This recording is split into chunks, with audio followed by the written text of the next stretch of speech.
What's up, guys? In today's video, we're going to be talking about the problems that you might encounter as you try to grow and scale your water damage restoration business. And when it comes to problems and making mistakes, trust me, I'm an authority on this. I'm just going to be sharing with you some of the things that I learned over the past 10 years growing my own company.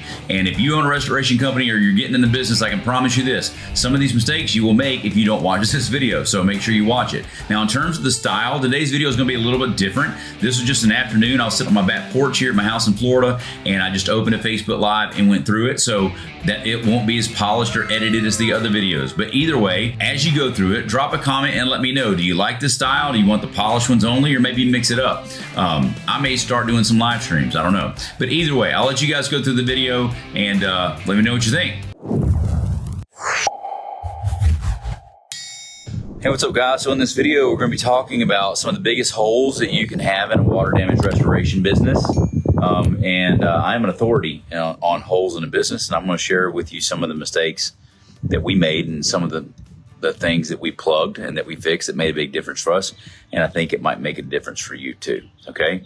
So the first thing is going to be this. Depending on where you're at in your journey, okay, a lot of owners are going to want to maybe get off the telephones sooner than later. Like, I see a lot of restoration companies send their calls to a call center.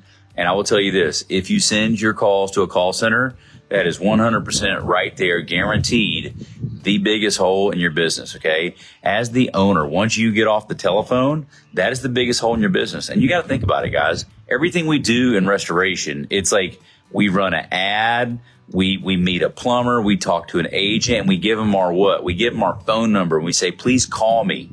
And so one big problem that I'll say is the fragmented element of this. If you're the owner and you've got phone calls coming into 4 or 5 different numbers, that can be a pretty big problem, because you can't have, you need a single funnel with a single channel where everything comes in, so you can monitor that channel. You can record all those calls. You can do all of that. So if everything is not in a single channel, that can be a challenge.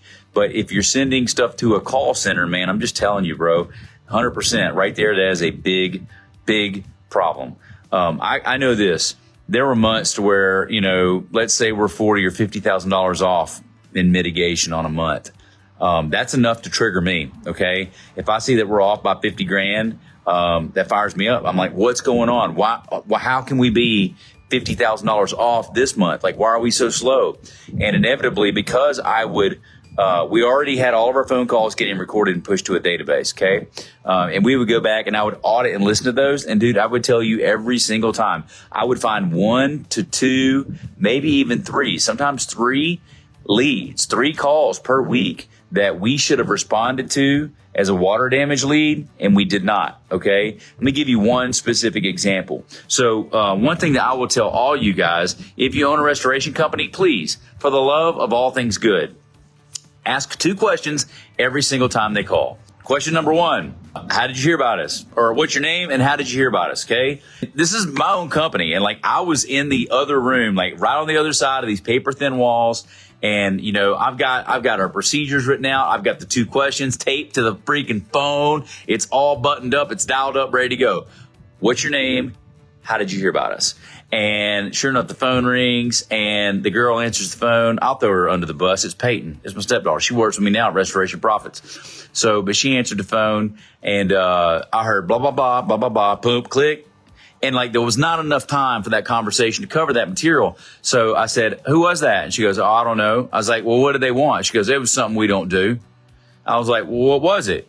And she goes, a popcorn ceiling. We don't do popcorn ceilings. Okay. So I didn't say nothing. I just shut my door, picked up the phone, hit redial. Yes, ma'am, this is Shane. You just gave us a call. I didn't gather. How did you hear about us again? You know what they said? Oh, my plumber told me about you. Okay, great. Your plumber told you about us, that we do popcorn ceilings. Who's your plumber?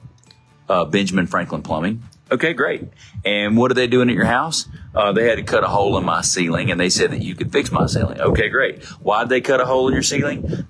Because they had to access a valve. And why did they have to access the valve? Because it was leaking.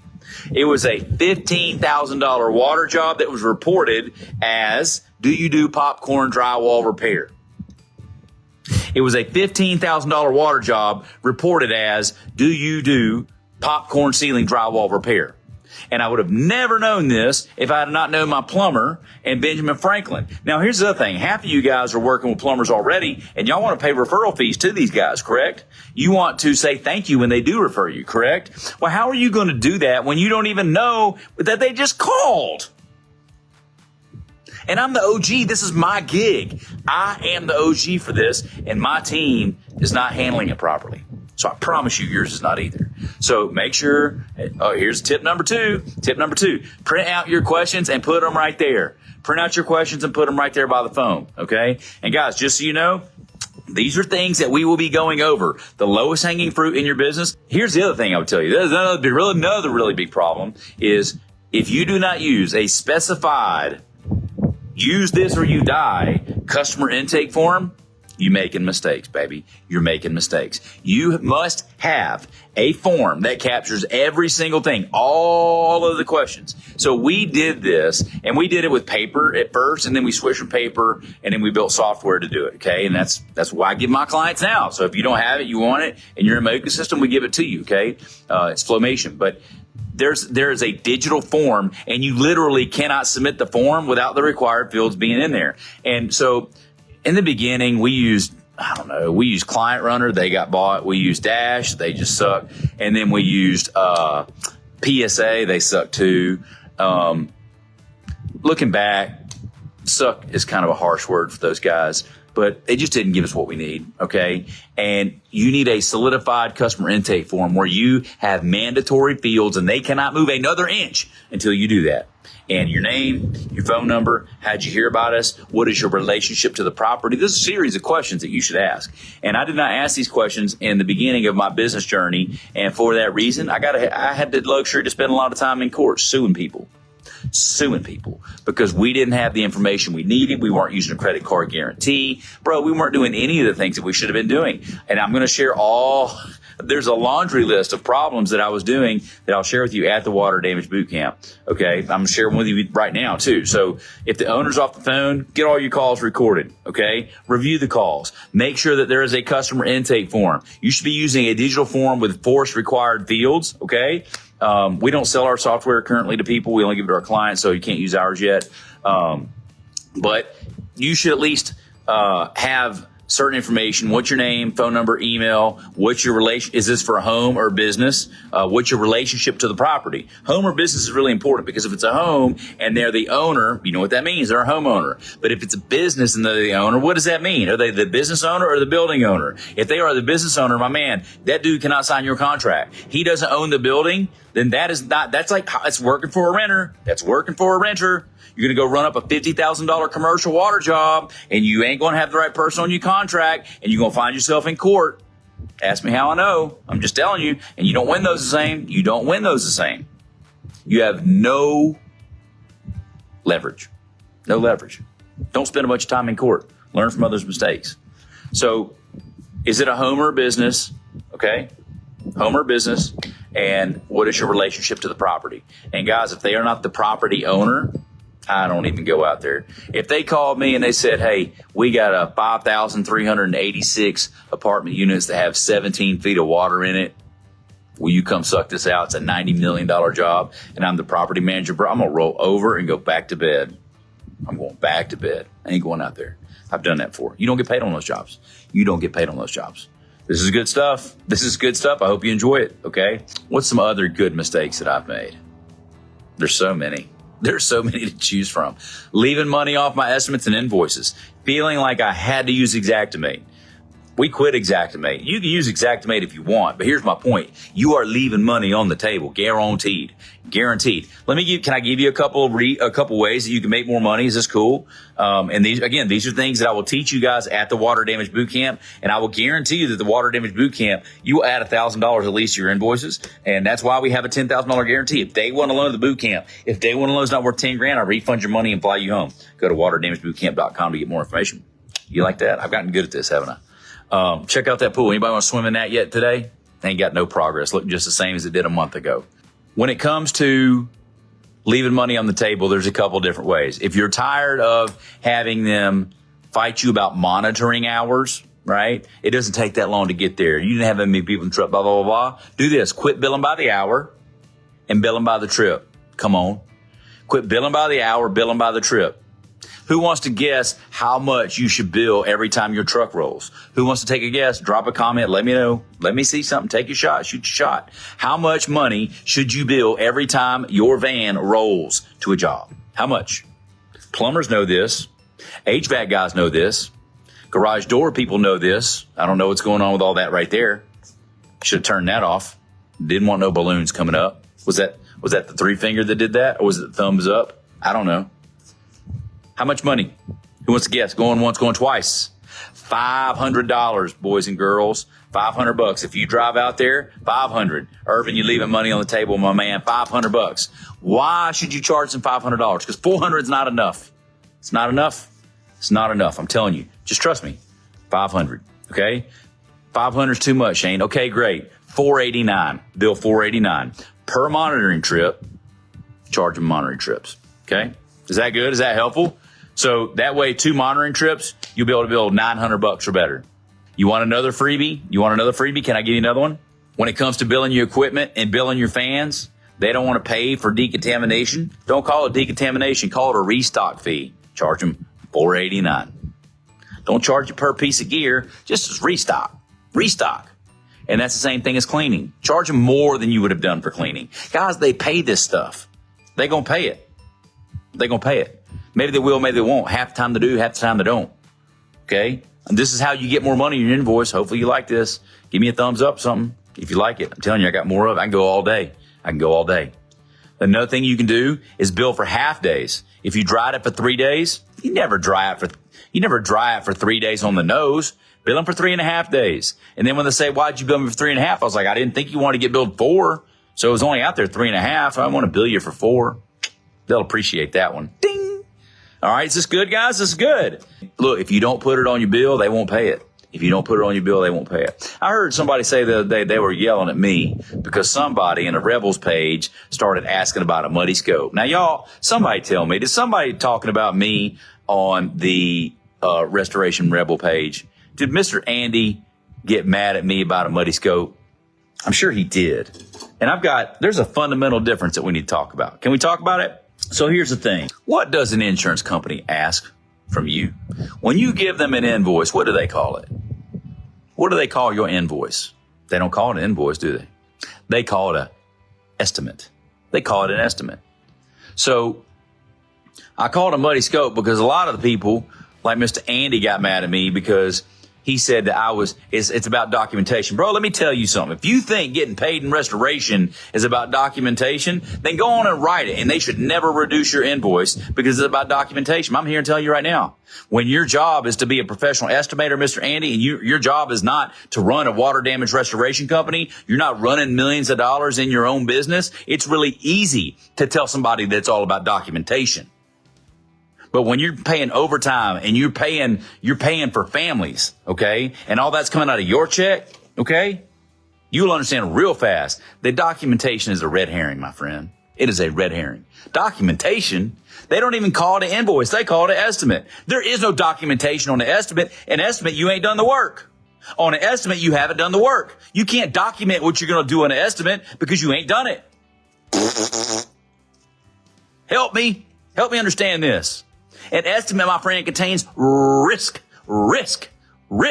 If you don't know, if you're having a party, if they want 48 pizzas or 58 pizzas, how many pizzas do you order? 58. Well, the insurance company says they want to see your invoice at the end, but to see your estimate, they don't even know what they want. But you know what they want? They want to pay you for 48, not 58. Well, you didn't eat all 58 of those pizzas. We're going to pay you for 48. Nope. But I had to buy all 58 because if I didn't buy all 58 and didn't everybody eat, we was going to have a bad party. It's almost like I've done this, boys and girls. I'm telling you, these are fundamental beliefs. This is War Eagle versus Roll Tide. This is Christian versus Muslim. And I firmly believe that this whole getting paid ain't nothing but a game. It ain't nothing but a sham. It ain't nothing but a scam. Okay? An insurance company, my friend, you think they're in the insurance business, don't you? But they ain't. They ain't in the insurance business. They're in the investment business. Okay. I think State Farm took in somewhere in the ballpark of 75 billion with a B. 75 billion with a B. I would show you, my wife's over there. She's shooting me she's telling me I'm number one. She is. But you can't see it. She's messing with me. So, but State Farm took in roughly $75 billion in premiums, paid out somewhere around $13 or so billion in claims. Let me tell you something. They going to make it right. But if you do the math on this, and this is napkin math I ain't got handy right now, but I've done this math at one point, and I'll look it up sometime later. But I would tell you this, that why does it take so long to get paid? Does anybody want to guess? Does anybody want to guess? What is the interest per day on $13 billion? What is the interest per day on $13 billion? I did this math somewhere, and I don't know if it's right or wrong, but here's what I can tell you. It was somewhere in the ballpark. If they could delay your payment, yes, they're going to pay you, bro. They're going to pay you. But if they can pay you 30 days from now, the interest on this money was somewhere in the ballpark of $40 million. The interest, $40 million every 30 days, dog. That's why it takes so long to get paid. Can I get an amen? Somebody give me an amen in the comments, or I'm going to terminate this live. Give me an amen, please. Or I'm going to feel like I'm talking to people that don't even care. You want to know why it takes 30 days to get paid? Because they just made $40 million on your interest. Why does it take 60 days? Because that's $80 million on your interest. Yo, they're going to make it right in 2 months from now. Are y'all understanding this? Is anybody getting this? This is really, really important. There's an amen. Thank you, Matt. Matt ain't even restoration. He understands. He got a little calculator. Guys, if they can delay your payment, do you understand? And that's just at 4%. That's just at 4%. Okay? That's just at 4%. These dudes, they got all your money. And so here's the deal. And that interest, I'm pretty sure, I'm not a CPA, but that money ain't landing on their books, dog. That money ain't on their books. Okay? I'm telling you, insurance companies are really in the investment business. Are y'all follow me? They're in the investment business. And that's why it takes so long to get paid. And that's why it's so hard to get paid. I'm going to tell you one more thing before I get out of here, because y'all getting my blood pressure up right now. You guys understand the insurance companies, they're publicly traded companies, publicly traded. And they have obligations to their shareholders. Fiduciary responsibilities and obligations to the shareholders. Fiduciary is a word that insinuates legal responsibility. They have a legal responsibility to their shareholder. Is that fair to say? If you're a publicly traded company and you take in their investment, you have to do what's in their best interest. You have to. That's called a fiduciary responsibility. Insurance companies have a fiduciary responsibility to their shareholders not to overpay on a claim. Capiche? They have a fiduciary responsibility not to overpay on a claim. Can we get a okay on that? Are we on the same page there? They gonna make it right, but they don't want to overpay. Well, my friend, if they have a fiduciary responsibility not to overpay on a claim, that means they also have a fiduciary responsibility to pay as little as possible on a claim. Because if you pay $1 more than you could have, that's called overpaying. And now you wonder why it takes so long to get paid and why it's so hard to get paid. You think it's still about documentation, Mr. Andy? Mr. A ain't never run no restoration company. Is that what it's about? Is it about your sketch? Is it about your hours? Or is it about that interest? Hopefully this is helpful for you guys. Tag a restoration contractor. Hopefully it's helpful. Like, if it's not, I think that's enough for me. I'm getting worked up right now. And it's Tuesday and tacos are almost done, I think. Probably not. My wife's probably in there drinking a glass of wine. She's probably not even making tacos. You know what I'm saying? I probably have to go to Taco Bell to get my tacos on Tuesday. How sad is that? Y'all pray for me. I got a rough life. Look at my swimming pool. It's ridiculous. You know what I'm saying? Anyway, I do appreciate you guys. And if you have any questions or comments or whatever, drop them down below. All right, guys, so that wraps up the video. Do this. Drop a comment down below. Let me know. Do you like that kind, or do you want to do the polished stuff, or what? Either way, I do appreciate it. If you guys want me to help you grow your company, go to workwithshane.com. We get on a 15-minute call. We'll see you in the next video. Hey, if you guys enjoyed that video, I've got 3 things for you. First off, there's a couple of other videos somewhere on the screen. You can click those now to go watch more content about growing your restoration company. Number 2, if you haven't already subscribed, click my face below, and that will subscribe you to the channel. And finally, if you would like for me to help you grow your restoration company, go to workwithshane.com, put in your information, and let's get on a 15-minute call. We'll see you then.